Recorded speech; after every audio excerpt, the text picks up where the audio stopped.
Single attached na house and lot na pwede i-loan sa Pag-ibig. Malapit sa mall, malapit sa school, malapit sa expressway, dito sa Santa Rosa, Laguna. Tara, usap tayo. Kung bago ka lang sa channel ko, please follow, like, subscribe para updated ka lagi sa i-upload kong video. This is Norris Labro, your property tech master. Ngayon, nandito tayo sa Belcourt, Santa Rosa, Model House Unit. Malapit dito sa Walter Mart, which is along the highway lang, 2 minutes away from expressway, malapit sa school at malapit sa mga malls like Walter Mart and SM. Dito, makikita nyo yung actual deliverable ng unit sa loob ng model house. So, ayan, yung mga sample design, and then ito, standard finish na siya. Meron siyang tiles, painted wall, complete na siya. So, gamit na lang guys ang dadalay nyo. Itong model house natin ay located sa corner, which is nasa around 127 lot area, and then ang floor area niya is around 72 square meter. Kaganda naman ito sa corner area is mas malaki yung space, so mas malawak, at saka pwede kang maglagay ng mga garden. Yan, magtanim-tanim. Dito naman sa likod guys, meron tayong washing area, which is pwede kayo maglagay ng alagay nyo dyan yung washing machine, and then dito rin kayo magsampay. So yan, nakita nyo guys, ganito yung deliverable nya. So hanggang 2 palapag siya, single attached unit, which is premium or premier unit ni Belcourt. Before, ang mga in-offer lang nila is townhouse. Ngayon, nag-offer sila ng single attached. Kaganda dito sa model house or dito sa bagong unit ng mga houses nila is meron siyang room sa baba, which is ito. Pwede mo siyang gawing maid's room, or kung may matatanda, pwede dito para hindi na sila akit ng second floor, or guest room.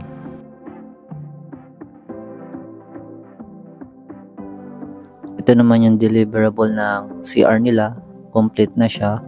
Meron na siyang shower, toilet and bath. Ayan. Yung tiles niya hanggang floor to ceiling.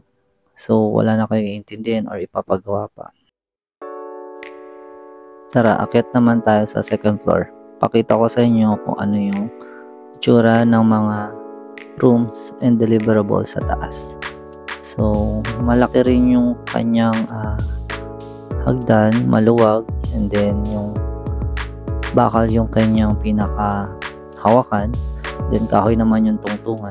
So, right now, punta tayo dito sa master's bedroom. Ito yung master bedroom niya. So, ganyan yung itsura niya, or kung gusto nyo ganyan design, ganyan yung pwedeng ilagay nyo dyan na bed. Then, kagandahan nito, meron siyang balcony. So, lahat ng rooms dito guys is window type. So, may nakaabang na siyang window type na aircon. So, yan. Ito naman yung deliverable niya. Yung tiles niya, ganyan, plain. So, yan. Ang kaganda naman dito sa master's bedroom, meron siyang sariling CR.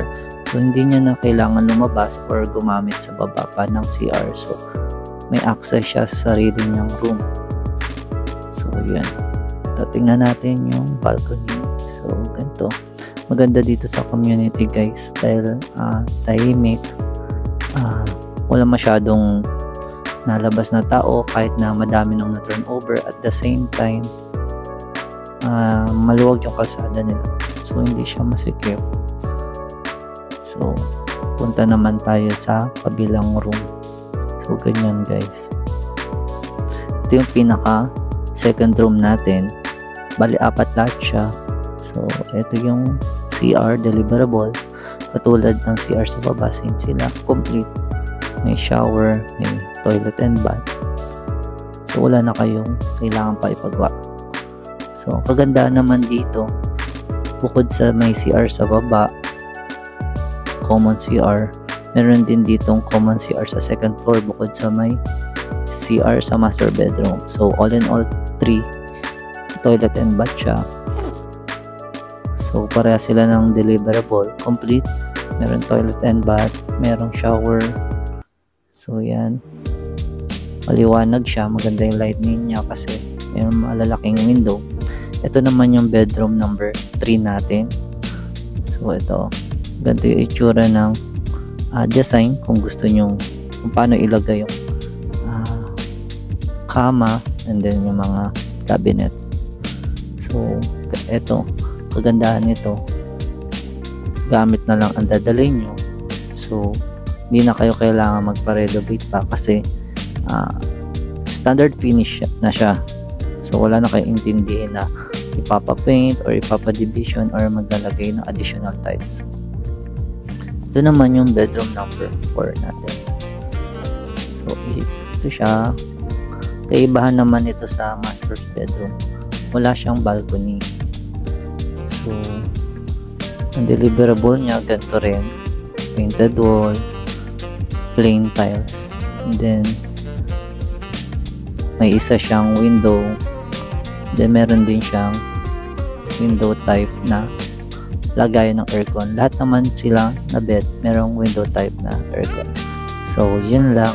Kung meron pa kayong question, please PM lang ako and then sasagutin ko lahat ng mga tanong. Thank you, bye.